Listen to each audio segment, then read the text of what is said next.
This episode contains language that may not be suitable for everyone. It began tonight. I was patrolling the area around the supermarket, riding around my windows down, and I saw a black SUV driving a little erratically. This is Police Officer John Edwards speaking with investigators in the early morning hours of December 31st, 2008. Edwards was a police officer in Bel Air, Texas, right outside of Houston. I stopped at the end of the street and watched the vehicle for a minute as it parked in front of a residence. Two males got out and they observed me looking at them, looking back at my vehicle. As I passed the vehicle, I ran the plate and it returned as a stolen vehicle. Stolen vehicle? Confirm tag. 6-9. We're listening to what Officer Edwards heard, indicating that the SUV was stolen. Warning, potential hit. The two young men, both African American, were now out of the car and walking up the driveway towards the house. Edwards called for backup and got out of his car. As soon as I exited the vehicle, that said, "Stop, police, let me see your hands." And both of them began saying, "Fuck, it's the police. Why are you fucking with us? Why are you messing with us?" And it's just a lot of profanities, a lot of... Basically, they didn't think I should be here in the first place. And I told them I've got a stolen hit. I said that the vehicle turns to be stolen. They're driving a stolen vehicle. Did you have your gun out at this point? Yes, sir. As soon as I exited the vehicle, I had my gun out. Officer Edwards ordered both men to get down on the ground. That's when the front door opened, and Marion and Bobby Tolan saw their son face down on the front porch. A second officer arrived on the scene, Sergeant Jeffrey Cotton, and he tried to move Marion Tolan towards the garage. Here's Sergeant Cotton speaking to investigators. As I'm trying to move her, she's resisting, she's not really cooperating. I take both hands and start to move her toward the garage. She turns around, says something to the effect, and I don't remember exactly what her words were, but something to the effect of, "Get your hands off me." There may have been some profanity as well. I look back to her to keep moving her forward, and I hear him start to yell. I look, he gets up and starts, he may have taken a step toward me, and he's yelling, "Get your hands off her." He's got his hand like he's digging in his waistband. At this point, I'm thinking, I can't believe this guy is really, that he's really got a weapon. I can't. And I see that he's standing up. I start yelling, "Stop." At this point, I pushed her, drew my weapon, and I'm backing up. At this point, he's facing and his arm's coming up. So I fired twice. The suspect fell backward and rolled back onto his stomach again. The female here was screaming. I held for a minute until I felt like I could approach him. He was no longer acting threatening. Now he's just kind of laying on the ground moaning. When you did approach the suspect, after you had fired your rounds, you did approach the suspect. You checking for any weapons at that point? Yes, I did. I checked his waistband, his pockets, underneath him, and I did not find a weapon. Sergeant Cotton shot 23-year-old Robbie Tolan in the chest at close range. Cotton said that night, and repeatedly since, that he shot Robbie Tolan in self-defense. When he came up, I'm sitting here thinking, I can't believe this guy's pulling a weapon. I mean, he's coming up, and I'm thinking, don't do it. And he's still coming, and he's reaching for his waistband, and, I've got a wife and 5 kids, so... That's hard to hear, but what he said is that he has a wife and 5 kids. Lately, we've been hearing a lot about police officers shooting unarmed black men, allegedly in self-defense. But one thing makes the Tolan story different from those we've seen in the news lately. It felt like a sharp pain at first, and then it actually hit me. It literally feels like, an elephant is standing on your chest. That's the only way I can really describe it. Robbie Tolan is still alive. Not only did he survive the shooting, but he didn't even pass out. And when he tells the story, the shooting did not happen the way the officers say it did. I'm Phoebe Judge. This is Criminal.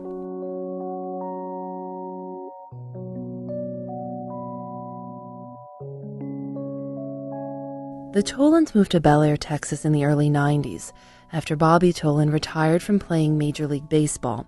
He played for the San Diego Padres, Cincinnati Reds, St. Louis Cardinals, a bunch of teams. Robbie is the Tolans' only child, and back in 2008 he was following in his father's footsteps, playing for the Washington Nationals minor league team. He and his cousin Anthony had gone out to dinner and to play pool with friends. His parents were still awake when they heard him pull up just before 2 a.m. Bobby Tolan remembers that they heard his car, and then they heard yelling. The noise got a little bit louder, so then my wife and I, we went outdoors, and that's when we found out all the commotion, what it was about. I was standing in front of a person who had a weapon and a flashlight, and I told him that this was my son, my house, I live here, and that was Robbie's car, because Robbie said, when I walked outside, that, Dad, they said we stole a car. And I said, no, this is my son, my house, his car. And at that point, I was taken over to my Suburban that was in the driveway at gunpoint. The Tolans continued to try to explain to Officer Edwards that the car wasn't stolen, that there must be some misunderstanding. They were both in their pajamas. Here's Marion Tolan. And I was saying, this is a big mistake. You guys are you've really done it now. This is a big mistake. So then I heard a voice behind me say, get against the garage. And I turned around and I saw there was another police officer behind me. And he said, I said, are you kidding me? He grabbed me by the arm and he threw me against the garage door. And he grabbed me so tightly, I had bruises on my arm. And it was a metal garage door, so it made a just horrific sound. And it really startled Robbie, I'm certain. And so Robbie, pushed himself up on his knees to the right, because we were to Robbie's right. And he said, get your hands off my mom. He didn't say it that nicely. I said, get your fucking hands off my mom. And he didn't say a word. He just looked and pulled his gun and shot me. Robbie Tolan and his mother both say he pushed himself onto his knees, but that he didn't make any movement towards Sergeant Cotton. They also say Sergeant Cotton gave no warning before firing his gun. This is not what Sergeant Cotton told investigators just 4 hours later. He comes up this way, and as he turns and stands, he's probably standing, right around here. He turns and starts. He may have taken a step toward me. I see that he's standing up. I start yelling, stop. I don't remember what else. I know I yelled stop. I don't know what else I yelled. It may have been get on the ground. That's something I would normally yell, or get down, something like that. I'll show you the baseball field, Bel Air baseball. We flew to Houston to meet with the Tolan family, and Marion drove us around the Bel Air neighborhood where they used to live. A lot of new development. What was it that made you want to move into this neighborhood in the first place? Because it was in the city, it was close to everything, and they had a very good baseball program, Little League, and the high school was right here. Bel Air High School has been the number one in the state many times, and so it was just a nice place to raise my son, I thought, Bel Air is an affluent community, mostly white. In 2010, African Americans made up 1.6% of the population. The Tolans had lived there for almost 16 years, just a mile down the road from the police station. This is the house right here. Anthony was laying like this way in front of the door. Robbie was laying in front of that flower box. On the grass? On the ground, on the concrete, at the door. Robbie was at the door. He was at the door. And he shot him from right there. Robbie was right there. You were 3 feet away from him being shot? Yeah. Maybe 5 feet, but I was right there. I was right there. The gun was right in my face, and I saw the fire from the gun. Marion says she heard Robbie say, "Oh God," and she knew he'd been hit. And I started praying for him very loudly because I wanted to make sure that he heard me. I just thought if he can hear me praying, he'll hold on, he'll fight, because I had no idea how bad. I had no idea. I couldn't see anybody, but I heard my mom praying. And I, put my hand up my shirt, and I pulled out a handful of blood, and I was like, oh my God, I can't believe this happened. And I heard my mom say, I can see smoke coming from his chest. Did you think for a second, oh, I'm dying, I'm going to die? Oh yeah, I thought it was it. I thought it was a wrap. Yeah, absolutely. The Tolans weren't allowed to go to Robbie. Bobby Tolan was put into the back of one police car. Marion Tolan was put into the backseat of another. They couldn't get out, and they were screaming. Officer Edwards, the first officer on the scene, began to look into the matter of the stolen car. He typed Robbie's license plate number into his computer again, and this is when he realized he'd made a mistake. Robbie's plate was 695 BGK.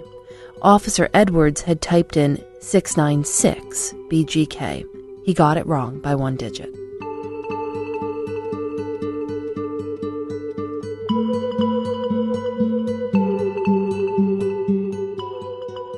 I really got angry once I was in the police car and I knew Robbie hadn't stolen a vehicle, and now I'm listening to the words come over the police radio, the vehicle is not stolen. And I'm looking out the window and I see a group of police officers in a huddle. Like it's a quarterback and his teammates, like they're trying to get their story together. And finally, when they let us out, Robbie had already been taken to the hospital. We watched the dash cam tapes. You can see the group of officers gathered around talking, as Bobby said. One of them is smoking a cigarette. The timestamps on those tapes show that the entire incident, from Officer Edwards telling the boys to get on the ground to Robbie being driven away in the ambulance, was just over 10 minutes long. When I was in the ambulance, I was telling the EMTs, I was like, what about my parents? Where are my parents? Like, I need my parents. And they just kept pushing me down, cutting my shirt open, putting the oxygen mask on me. And I was just like, no, like, get my parents. Like, I need my parents. And then, obviously, they put me out. But when I came to, I remember someone squeezing my hand. I kind of opened my eyes a little bit, and I saw there was my parents. And I was so drugged up, I couldn't keep my eyes open. And I remember my mom saying, "Do you remember what happened?" And I shook my head, yes. And she said, "Everything?" And I shook my head, yes. The way Robbie Tolan's family describes it, he and his cousin were just walking up to their home after a late-night meal. So why is Tolan now hospitalized? A police officer's bullet lodged in his liver. It's a question sparking allegations of racism in this mostly white Houston suburb of Bel Air. Sergeant Cotton was placed on administrative leave. The district attorney pressed charges, aggravated assault by a public servant. The defense argued that the shooting was justified because Sergeant Cotton said he feared for his life. The jury came back with a not guilty verdict, and Sergeant Cotton went back to work. When everybody was leaving the courtroom, I kept sitting there. I was like, no, that's not what happened. Like, okay, now where's the real verdict? And then my dad, hit me on the leg. He said, come on, let's go. And we went into a courtroom directly across the hall from the one we were in. As soon as they closed the door, I lost it. I was bawling. I just couldn't believe it. He was, I think it says a lot when you have the opportunity to hold somebody accountable and you just don't. At this point, the family filed a civil lawsuit, arguing that the Bel Air Police Department racially profiled Robbie and mistreated the family because of their race. And the Bel Air Police Department offered the family money to settle the case out of court. I knew that there'd be no settling. I would not settle because I knew that I would not ever shut up about what had happened. And when there's a settlement, it's really hush money. You can't talk, you can't disclose this, you can't disclose that. And that was not going to be a part of my life. A judge dismissed their suit on the basis of what's called qualified immunity. Qualified immunity makes it really hard to sue a police officer. Police officers are presumed to be legal and justified in their use of force unless you can somehow show that they violated your constitutional rights. It's a really high burden of proof. And when the judge dismissed our case based on qualified immunity, saying that the officer was doing his job, we had 30 days to file an appeal. And I didn't have the money to pay this attorney, but I promised him, if you would take this case and do the best job you can, I'll sell my house and pay you. And we put our house on the market immediately. They appealed their case to the Fifth Circuit Court of Appeals, which governs Texas, Louisiana, and Mississippi. saying, "We do think our constitutional rights have been violated, and don't let the other judge dismiss the case." But the Fifth Circuit rejected the appeal, also citing qualified immunity. My wife has fought every step of the way. Every time we got turned down, she went to the next step. That step got turned down, we went to the next step. I feel that Bel Air figured that we've got some black people here, they're going to go away. You know, he's been proven not guilty, it's going to die down, but they don't know my wife. In October of 2013, they appealed again, this time to the U.S. Supreme Court. About 10,000 petitions are submitted to the Supreme Court every year. They only take on about 80, and they took the Tolan's case. In May of 2014, all 9 justices agreed unanimously, which is remarkable in its own right, that the Fifth Circuit was wrong to dismiss the Tolan's case. It's called an error correction. Basically, the justices criticized the Fifth Circuit for only considering Sergeant Cotton's version of events, and not what Robbie and Marion say happened. So, they will get to tell their story to a jury.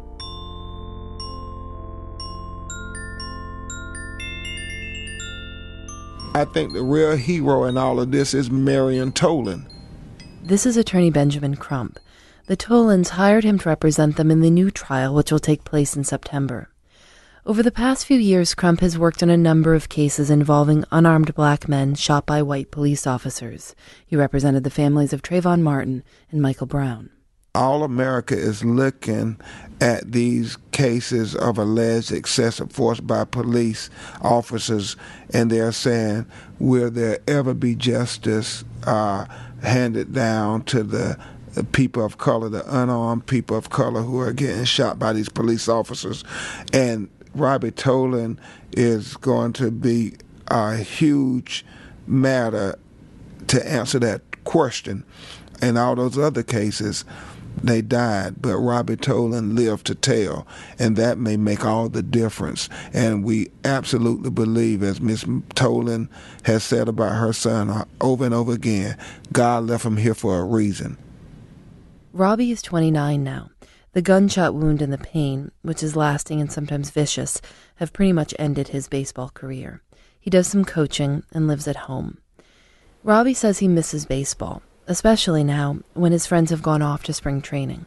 I have to wake up every day and choose to be happy and choose not to be resentful, especially when, a lot of my teammates are now in the major leagues, and, I got guys, calling me all the time and coaches that I still talk to and that still check on me. It knocked me off the path that I thought I was supposed to be on.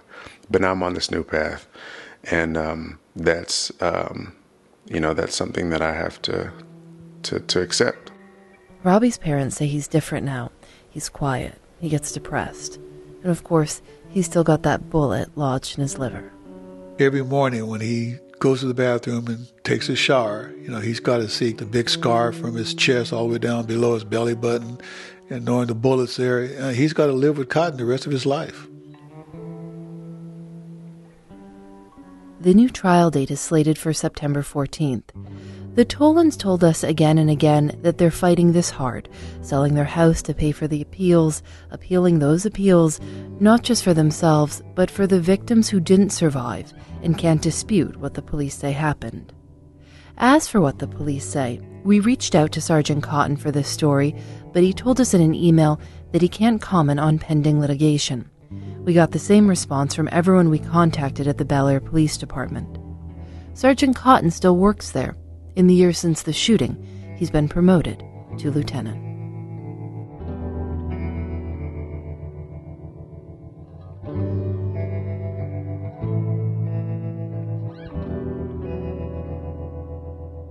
Criminal is produced by Lauren Spohr, Eric Mennel, and me. Julianne Alexander does our episode art. We're excited to announce that we're putting on a live show in Brooklyn this summer, July 15th at the Bell House. We've got details on our website, thisiscriminal.com, and we're on Facebook and Twitter at Criminal Show. Criminal is a proud member of Radiotopia from PRX. Check out the other shows at radiotopia.fm.